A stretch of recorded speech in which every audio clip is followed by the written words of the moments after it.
نبی علیہ السلام د اختر مانځله روانو، واړی ولیدل یو هلک ژړلو. نبی علیہ السلام ورته ولې ژاړې؟ ویل الله حبیبه د نن د وړو پلاران دي او زما پلار په پلانکۍ غزوه کې شهید شوی، نن ما ته پلار یادیږي. یقین وکړئ چې دې ته پلار یادیږي د اختر په ورځ، دې کونډې ته خپل خاون یادیږي د اختر په شپه، دې بچو ته خپل پلار یادیږي د اختر په سار. نبی علیہ السلام هغه ماشوم غیږ کې راواغستو، کور ته یې ووست.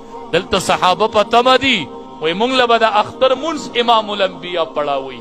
صحابه د اختر تمانځه په تمه دي او امام الانبیا یتیم کور ته به ولی دی هغه رضا کوي، هغه رضا کوي، هغه له د پلار مینه ورکوي، هله د پلار کنډو پوره کوي، هغه له د پلار مینه ورکوي. بچی رضا کو، خوشحاله شو، دا دی مور زه دی پلار دا دی رونه. هغه بچی راووتو، بارې خندل. ماشومان ورته ولې خاندې؟ وی د اوسه پورې مې پلار نه و، اوس